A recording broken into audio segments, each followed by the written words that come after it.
everyone, welcome to Adventures in Everyday Cooking, where every day is an adventure. So this is the first video in the Paris Chronicles. Unfortunately, you won't see me cooking in Paris because there is way too much good food to enjoy here, and we just never have had time to go back to our B&B and cook because there's been just too much good food. But I have learned a whole bunch about French cuisine, and I can't wait to share it with you whenever I get home. And so this is just the beginning of the series on exploring the French cooking.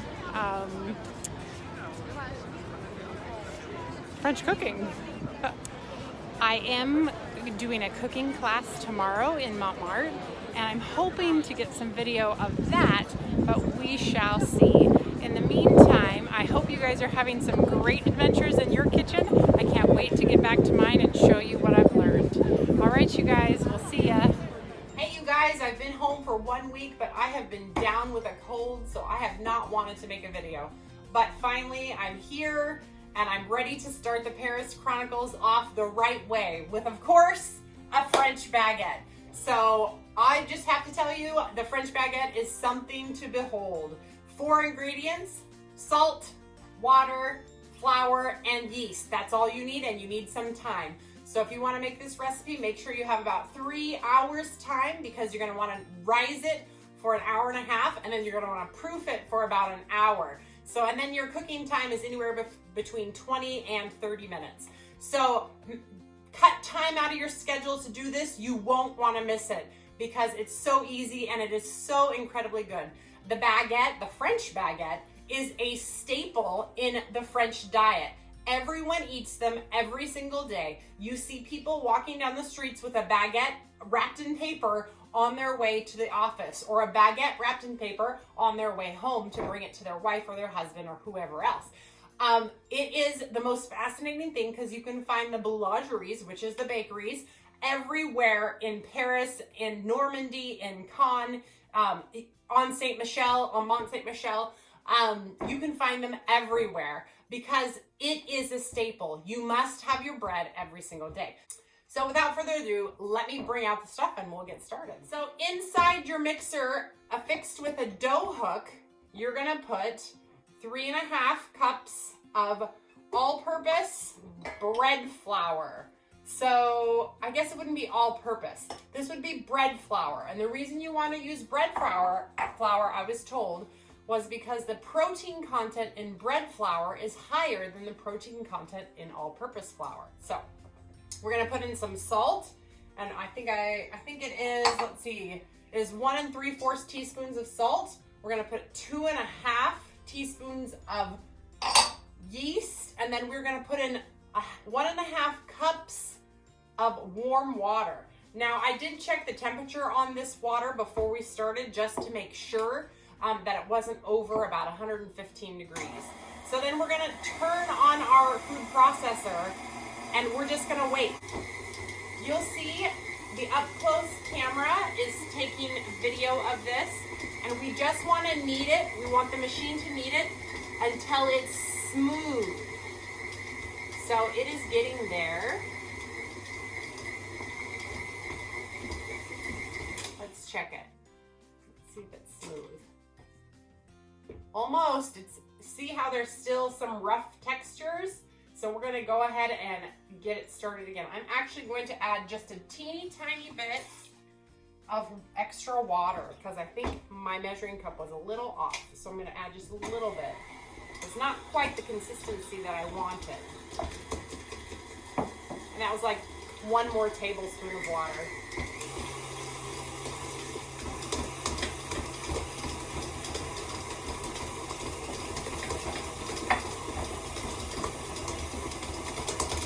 Let's check it. Ooh, we're looking rather smooth. We're looking much smoother than we were.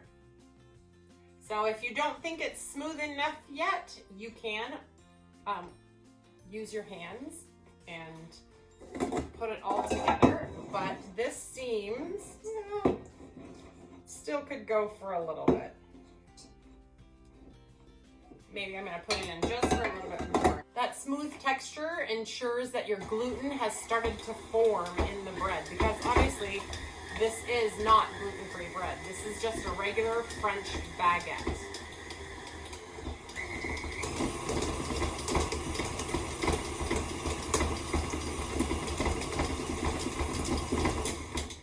All right, I think we got smooth going on. Okay, so once it is smooth, we're gonna get it off the dough hook, and you'll feel that the dough is warm from that warm water. And then what we're gonna do is we are going to cover it and leave it in a warm place, which is going to be my microwave, not on, but we're gonna leave it in a warm place for an hour and a half. So check back in an hour and a half. Here, let me show you what it looks like now. Here's what it looks like now. And I'm gonna poke it so you can see what the difference is. And then in an hour and a half, we'll come back and I'll show you what it's like. Okay, time's up. Let's check on our dough.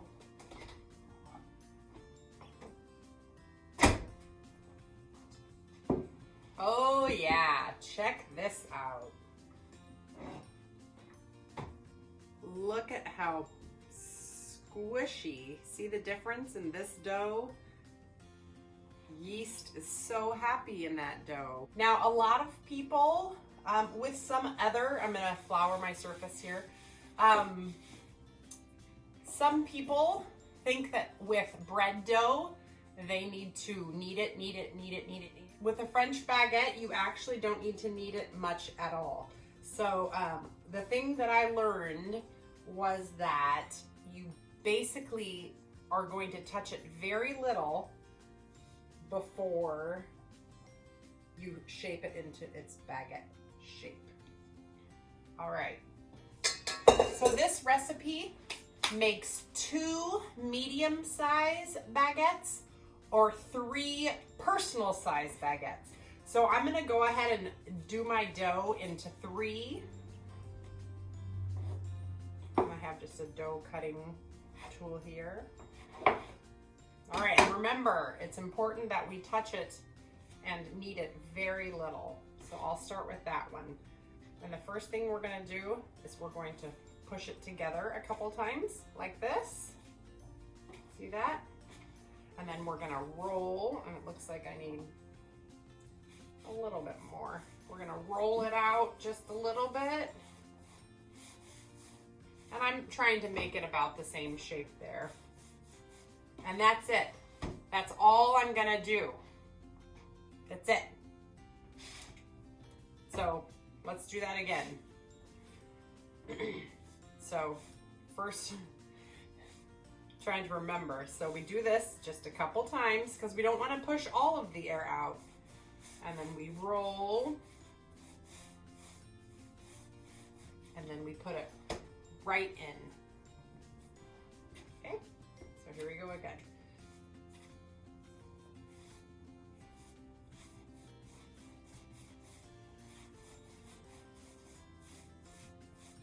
All right, boom, right in. All right, so here are our 3 personal size baguettes. Now comes the next hard part. We are going to let it rise again for 1 hour. Once it's done with its rise, we're going to score it at that point. So I'm going to cover it again. I'm gonna put it back in my microwave and I'll see you in an hour. All right, the timer's up. Time to check our bread.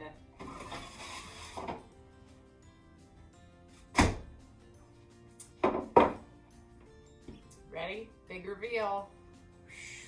Look at how beautiful they are. So these have been nicely proved. This one, I don't know if you noticed when I was cutting them, this one was a little smaller than the other 2, but that's all right, we're good. So now comes the really difficult part. We're gonna score our baguettes. Now, there were several ways that I saw while we were in There were several ways I saw while we were in France. One of them was just scoring it like this, and then it would open up kind of like a flower. But the traditional way is making slits from here to here about 4 or 5 times down your bread, depending on how big your bread is. So we're gonna just do 2 traditional, and then we're gonna do 1 of that flower. I haven't done the flower one yet, so it may or may not turn out good. We'll see. So I've only done this a couple times, so it's a learning process. I don't have a scoring tool, so I'm just using a clean X-Acto knife. But if you have a scoring tool, I suggest you use that. I do have one in my Amazon cart, so I just haven't bought it yet. Okay, so we're gonna do diagonal cuts, and each cut should not cross the other cut. Okay, so you ready for this? Okay, so the next cut needs to start about where the last one ended. Okay.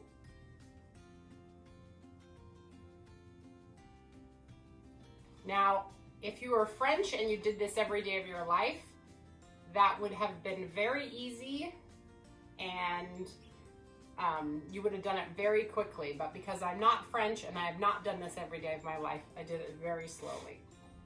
So we'll do it again.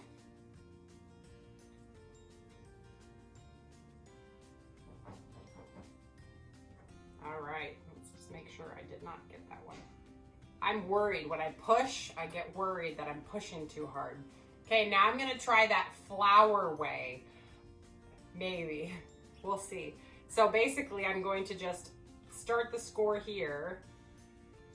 We're gonna score it. And you wanna make sure to cut through that hard outer shell. Okay, we'll see how that turns out. If it doesn't turn out, then I'll be like, don't do that, ladies and gentlemen. Okay, all right, our bread's ready to go. I'm just gonna make sure I actually cut through all this stuff. With this scoring blade, it will obviously be much easier, but you work with what you have. It's an adventure. Okay, so I have preheated my oven to 525, for real, 525. I have put a pan of water in the bottom as it heated up. So I have created this nice, humid atmosphere for my bread to go in. So now I'm gonna put it in for 20 to 30 minutes, or until my bread is very crisp and beautiful. Okay, are you ready? See you in 20 to 30 minutes. All right, the timer has gone off. It's time for us to take out the bread, see how we did. Well, check that out. Boom, looks beautiful. As you can see, my slashes, I'm getting better at the slashes, but as you can see, the slashes, you know, it's supposed to separate a little and come, but I need to get deeper with them. However, my flour over here did not go very well, which is okay. It's all a learning, it's all an adventure. It is all an adventure. So, yeah, that took about 20 minutes in the oven. And then we have this beautiful, beautiful baguette. I'm gonna take it off of the hot pan. This one's a little thin, but that's okay. And then, of course, whoo-hoo. Why am I touching it with my fingers? And then the one that was supposed to be a flower, but did not work out in my favor. That's okay. That's okay. I tried. I'll try again on a different occasion with a deeper cut. So, because I think is what happened. Let me get them closer for you. I think is what happened is it needed to be much deeper of a cut so that it could fully open, so that you could see that bread inside. And again, the cuts probably need to be a little bit deeper, but it's all an adventure. I'm learning as I go, just like you. So, all right, so let's check and see what's on the inside of these. I'm gonna grab my little cutting mat here, and I will take, I'll take the one that's the flour that didn't flour. So I'm gonna go ahead and give it a little cut, kind of diagonal. It's still pretty hot. I should probably let it cool a little bit, but it's too yummy to let it cool. Oh my goodness, so good. All right, so let's look at the crumb structure here. I know if you watch some of the other cooking shows, they'll talk about crumb structure and this and that and the other thing. And I have, through my years of bread making, I have come to find out exactly what that means. And so, yeah, let me show you. So as we can see here, you can see that we have really happy bread. So we have air bubbles, and the crumb structure itself is really, really excellent for a French bread. Like I mentioned, it's still really hot, so really easy to tear. And just look at that beautiful texture on the inside. Oh, so good. And the crust, because we had the water inside the pan, the crust is nice and chewy and thick. See that? Oh, it's so good. And it is. It's really good. That is a really good French bread. I wonder who made that. All right, you guys. Well, it's time for me to go enjoy this bread with a little camembert and enjoy my dinner too, because it's dinner time now. If you enjoyed this video, please like, subscribe, and share, and you will see more of the adventure that is everyday cooking. All right, you guys. See you later. A little butter. See you there.